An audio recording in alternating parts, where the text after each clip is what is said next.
சபையை சவுல் துன்புறுத்தும் போது இயேசு வந்து கேட்டது, என்னை ஏன் துன்பப்படுத்துற அப்படின்னு.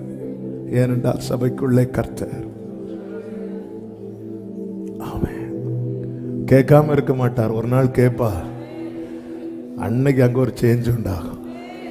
நமக்குள்ளே கிறிஸ்து இருக்கா. நமக்கு விரோதமாக எழும்புகிற ஆயுதங்கள், அவர் உள்ளே இருந்து சும்மா இருக்க மாட்டார். போட்ல தூங்கிட்டு இருந்தாலும் எழும்பி அதட்டுனார்ல. சில நேரத்தில் நமக்குள்ள சும்மா இருக்கிறது போலதான் இருக்கும். ஆனா படகு அக்கறைக்கு போக கர்த்தர் கிரியை செய்வார். கேரண்டி. வாழ்க்கை படகுல இயேசு இருந்தா படகு அமிழாது, அக்கறைக்கு போகும். 100% கேரண்டி. ஆமென் சொல்லி. கிறிஸ்து இயேசுவுக்குள், கிறிஸ்து இயேசுவுக்குள் நம்மை தமது நித்திய மகிமைக்கு அழைத்தவராயிருக்கிற சகல கிருபையும் பொருந்திய தேவன் தாமே கொஞ்ச காலம் பாடு அனுபவிக்கிற உங்களை சீர்படுத்தி ஸ்திரப்படுத்தி பலப்படுத்தி நிலைநிறுத்துவாராக. சீர்படுத்தி ஸ்திரப்படுத்தி பலப்படுத்தி நிலை நிறுத்துவாராக. மகிமை எத்தனை காலம்? நித்திய காலம். பாடு எத்தனை காலம்? கொஞ்ச காலம். அதனாலதான் இந்த வசனத்தை சொல்லும் போது அந்த மகிமையை மேல வச்சுட்டு பாட கீழே வைக்கிறார். அதனாலதான் பவுல் சொல்லுகிறார், இக்காலத்து பாடுகள் இனி வெளிப்பட போகும் மகிமைக்கு ஒப்பிடத்தக்கவை அல்ல. நம்முடைய சுதந்திரங்க, அது நம்முடைய சுதந்திரம். அதை நினைச்சு இங்க உள்ள பாடுகளை மறக்க முடியும். ஒரு ரிவருடைய இந்த பக்கத்தில் நம்ம ஒரு சின்ன வீட்டில் இருக்கிறோம். ரிவருக்கு ஆப்போசிட்ல நமக்காக ஒரு வீடு கட்டப்பட்டு இருக்கு. இந்த வீட்டில் இருக்க முடியாது. ஏன்னா இது ஒரு சின்ன வீடு, ஒரு ரூம். அங்கே வந்து நல்ல ஒரு பங்களா கட்டப்பட்டு இருக்கு. அப்போ வீட்டில் சில நெருக்கங்கள் வரும்போது கஷ்டமா இருக்குமா அப்படின்னு பிள்ளைங்க சொல்லும் போது வீட்டில் இருக்கவங்க என்ன காட்டுவாங்க, அங்கே பாரு சீக்கிரம் வேலை முடிஞ்சிடும், சீக்கிரம் வேலை முடிஞ்சிடும், நம்ம என்ன பண்ணிடலாம். ஸோ அதை நினைத்து இதை சகிப்பாங்க. அதை நினைச்சு தான் ஒரு பைபிள் வந்து ரொம்ப பியூட்டிஃபுல்லானது. அந்த நித்தியத்தை இங்கே இப்போ என்ன பிரச்சனை அப்படின்னா, அந்த நித்தியத்தை குறித்த நினைவே அற்று போய்விட்டது. இந்த கொஞ்ச கால பாடுகளை நம்ம ரொம்ப ஃபோக்கஸ் பண்றோம். பைபிள் ஃபோக்கஸ் பண்றது உன் மேல இருக்கிற அழைப்பு. என்ன அழைப்பு தெரியுமா? நித்திய மகிமைக்கு. நித்திய மகிமைக்கு உன்னை கர்த்தர் அழைச்சிருக்கிறார். அதை கம்பேர் பண்ணும்போது இது நத்திங். நம்ம கம்பேர் பண்றதே மற்றவங்களோட, துன்மார்க்கருடைய வாழ்க்கையை பார்க்கும்போது எனக்கு அவங்க மேல என்ன ஆயிட்டு பொறாமை வந்துட்டு. ஆண்டவர் சொல்லி அதை பார்க்காத, அவனுக்கு அந்த குளோரி கிடையாது. அவனுக்கு சொர்க்கம் என்பது இந்த பூமியில எவ்வளவு காலம் வாழ்கிறானோ அவ்வளவுதான். ஆமென். ஐஸ்வர்யவான் அப்படி சொர்க்கத்தில் வாழ்ந்தது போல் தானே வாழ்ந்தான். லாசரு எப்படி வாழ்ந்தான்? மரணம் யாரை பிடித்தது? 2 பேரையும் பிடித்தது, அவ்வளவுதான். ஆனா அதுக்கப்புறம் ஒரு நித்தியம் இருக்கிறது. அந்த நித்தியம் என்பது இளைப்பாறுதல்.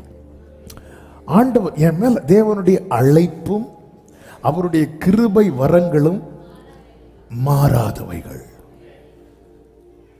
என் தகுதியை வைத்துல தேவன் அழைத்தது. அப்படி என்றால் இங்கே நான் நின்றிருப்பதற்கு 1% கூட வாய்ப்பு இல்லை. தேவ அழைப்பு என்பது தேவன் எவர்களை முன் குறித்தாரோ அவர்களை அழைத்திருக்கிறார். தேவனால் அழைக்கப்பட்ட ஒவ்வொருவரும் புரிந்து கொள்ள வேண்டும், இந்த அழைப்பு நித்திய மகிமைக்கென்று அழைத்திருக்கிறார். அப்போஸ்தலர்ல ஒரு வார்த்தை இருக்கும், நித்திய ஜீவனுக்கென்று நியமிக்கப்பட்டவர்கள் அப்படின்னு இருக்கும். தேவன் நம்மை அழைத்திருக்கிறார்.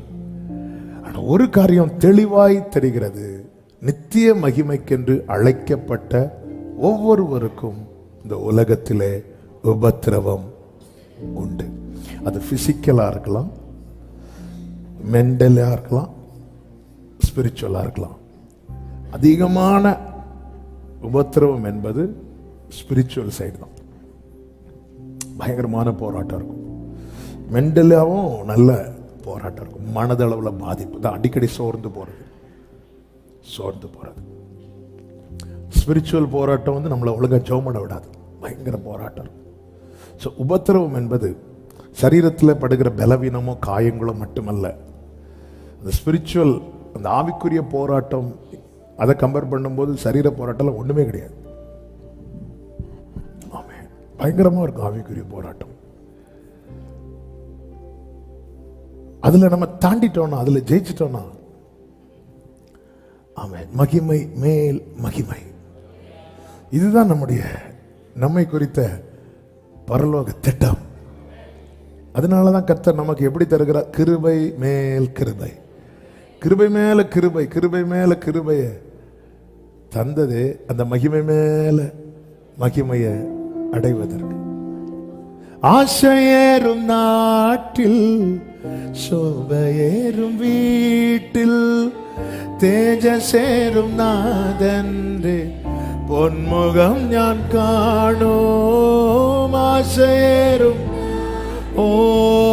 சோபையேறும் வீட்டில், தேஜசேரும் நாதன்றே பொன்முகம் ஞான் காணும்.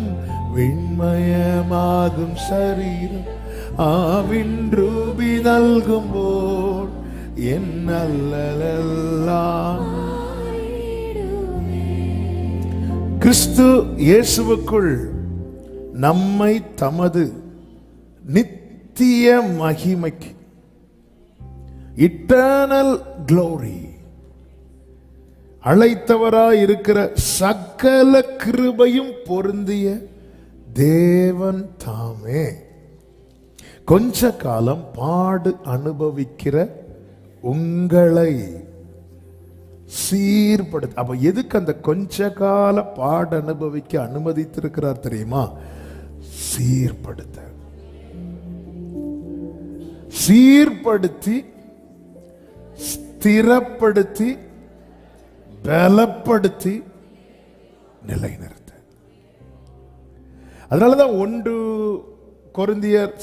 பேதுரு 1:6 சொல்லப்பட்டிருக்கிறது, கொஞ்ச காலம். 1 பேதுரு 1:6. இப்பொழுது அதுல பாருங்க, இதிலே நீங்கள் மிகவும் சந்தோஷப்படுகிறீர்கள்.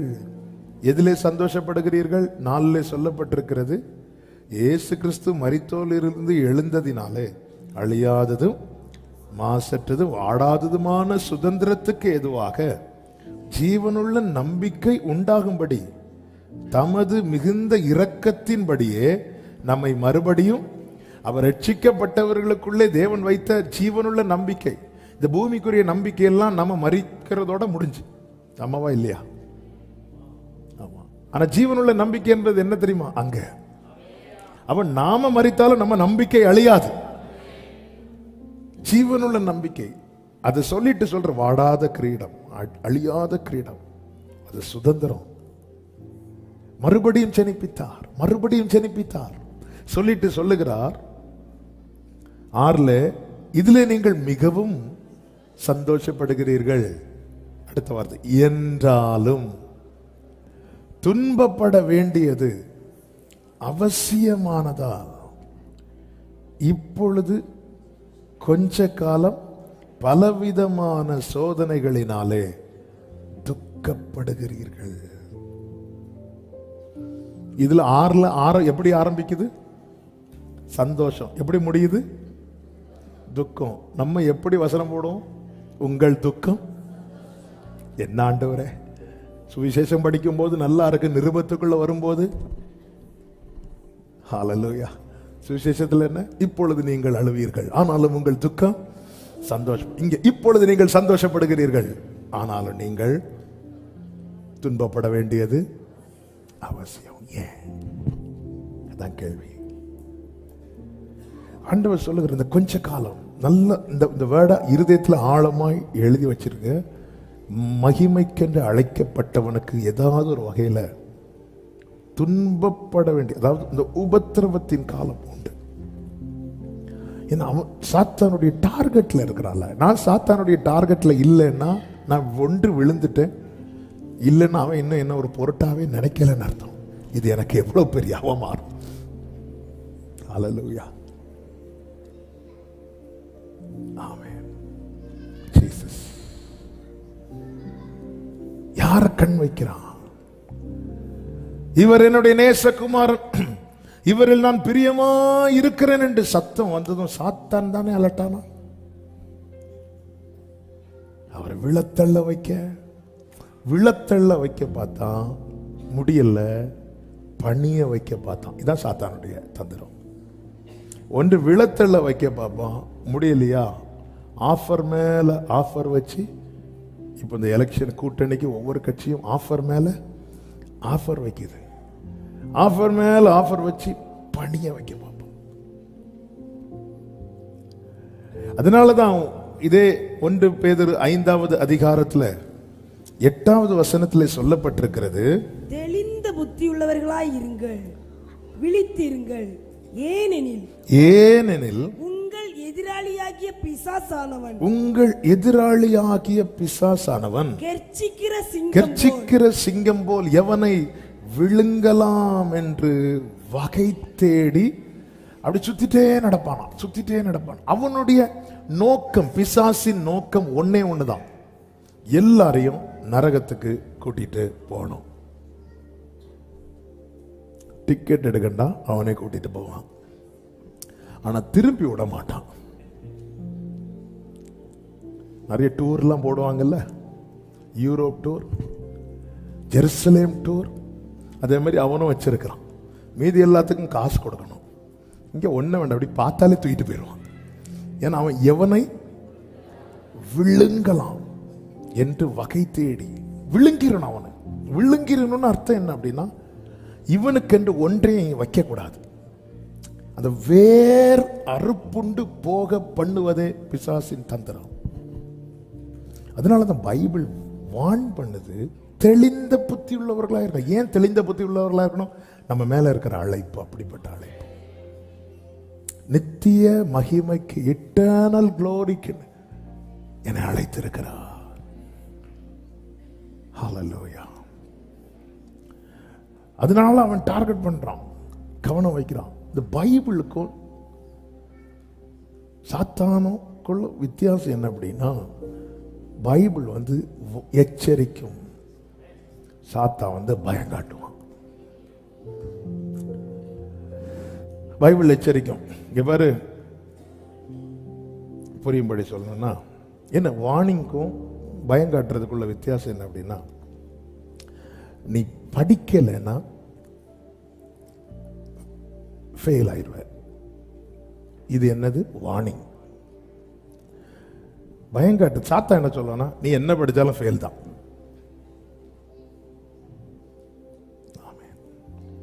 நீ என்ன படிச்சாலும், நீ என்ன ஜெபம் பண்ணிட்டு என்ன ஜெபம் பண்ணா உன் ஜெபம் கேட்காது. பைபிள் சொல்லும், என் நாமம் தரிக்கப்பட்ட என் ஜனங்கள் தங்களை தாழ்த்தி தங்கள் பொல்லாத வழிகளை விட்டு திரும்பி என்னை கூட்டாங்கன்னா நான் கேட்பேன். வார்னிங் இருக்கிற இடத்துல ஹோப் இருக்கு, சான்ஸ் இருக்கு. ஆனா சாத்தா என்ன பண்ணுவான், அவ்வளவுதான், உன் கதை முடிஞ்சுது. அதனாலதான் வேதம் சொல்லி தெளிவாரு. எதுல நான் தெளிவா இருக்கணும்? உன் மேல இருக்கிற அழைப்பை பாரு. அவர் சகல கிருபை பொருந்தின தேவன் உன்னை எதுக்கு அழைத்திருக்கிறார் என்றால், நித்திய மகிமைக்கென்று அழைத்திருக்கிறார்.